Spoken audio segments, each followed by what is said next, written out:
Okay, I'm now going to cover uh, continuity. Continuity is part of a novel, and it's kind of a global concept, continuity. But essentially, it's what makes sense in the story and consistency in the story. When you write a story, you have characters in the story, and these characters have characteristics.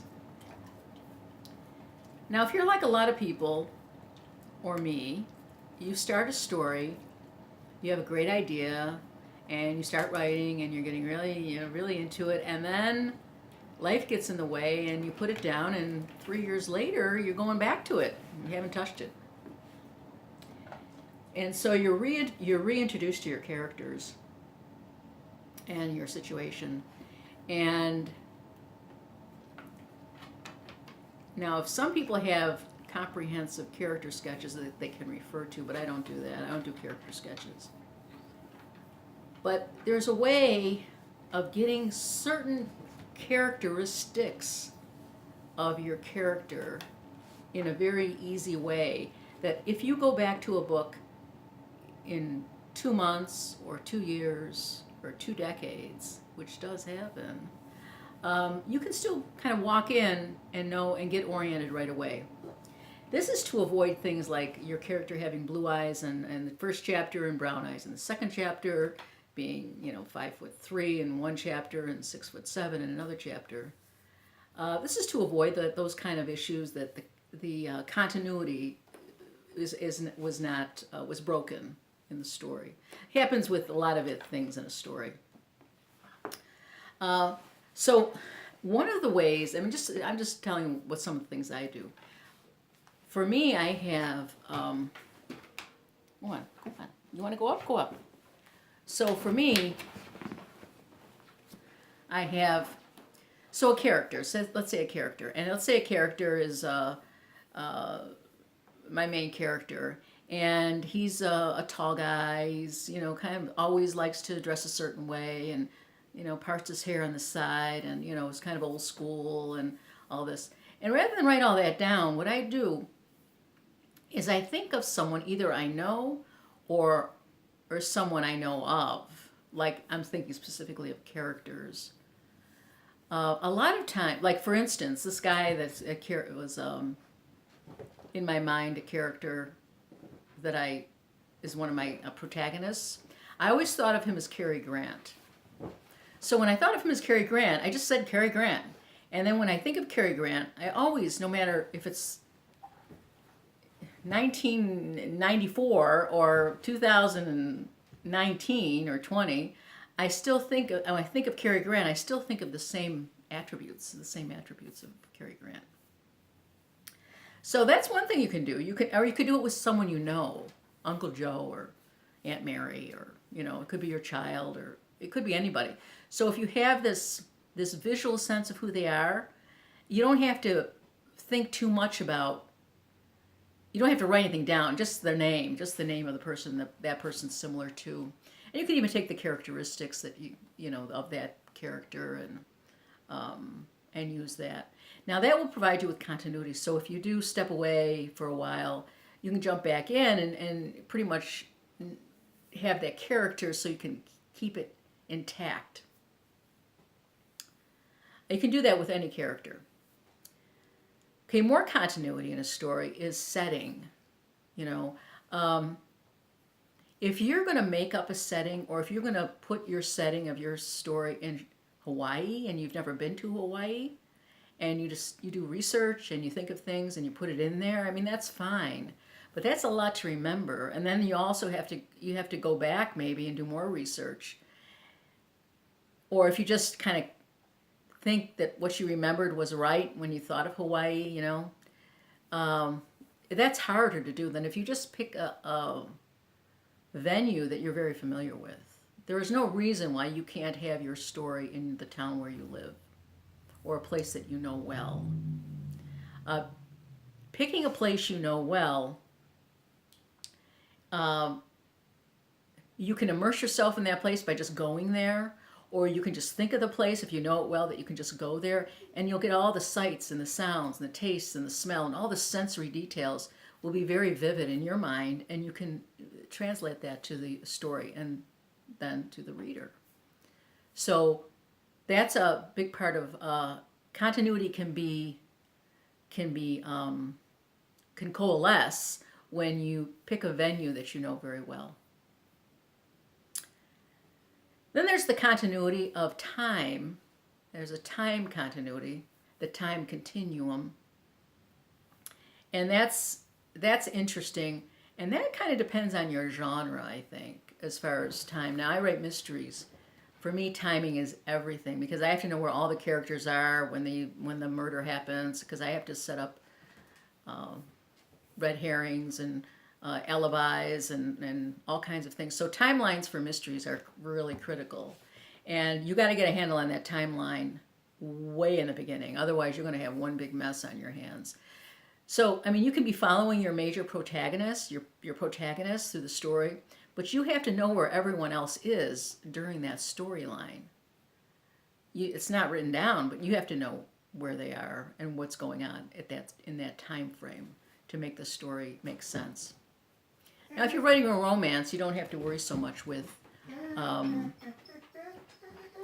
possibly. It depends on the story, of course. And then literary novels, you probably don't have to worry too much about time. The time is not that critical. The other continuity of time is when you have things that happen. Let's say you're having a person has to do something in a hurry. There's a fire in a building. You know, there's a fire going on, and the person's got to save someone from a burning building.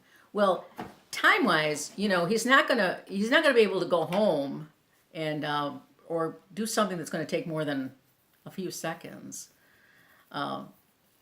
So the continuum gets really, really tight, and you got to remember that to not make it seem longer. And because the reader's going to say, "What's going on here?" I mean, there's an emergency, and this guy's like, you know, making some coffee. It's not good. It won't be that obvious, but so if there's a lot happening and he has to react, you don't want to put in more scenes in the middle of that, and that's pretty obvious. But people do that.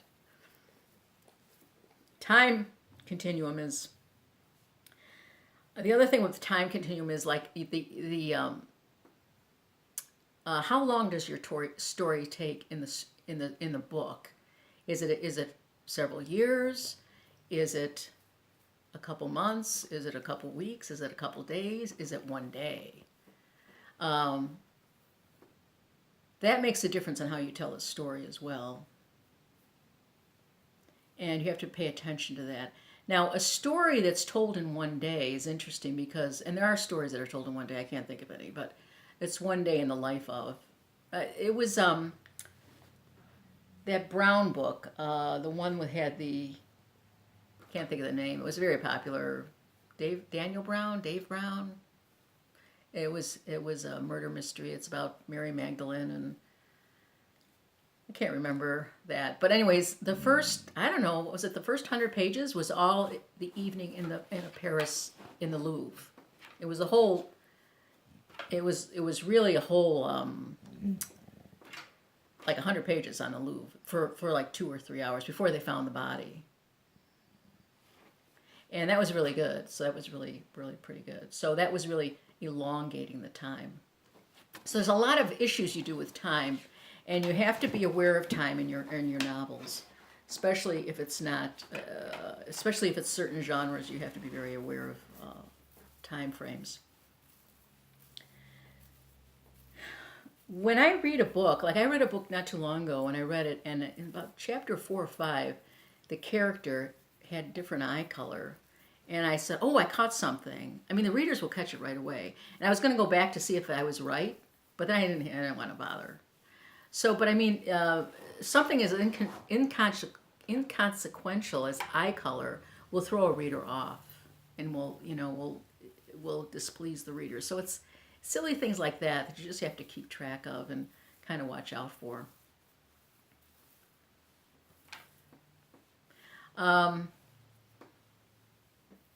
There's all sorts of things. Like once I think I wrote a book or had a story or something. I think it was a story where I had tulips growing in the summer. Yeah, they don't grow in the summer. They go in the spring.